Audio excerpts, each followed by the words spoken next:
Hey everyone, in this video I want to show you how to use private browsing in Safari on your iPad or iPhone.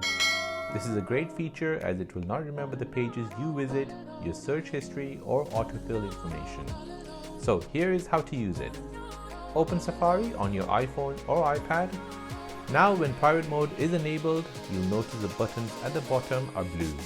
To enable private mode, tap on the tab button at the bottom right. Then tap on private at the bottom left. You'll notice a white box appear around private, which means private browsing is now turned on. Tap on the plus sign and you'll see an explanation of how private browsing works. When private mode is turned on, the button at the bottom will turn white if you are in dark mode or black when you're in the light mode. Now you can browse to any website and none of your web pages, search history or autofill information will be remembered.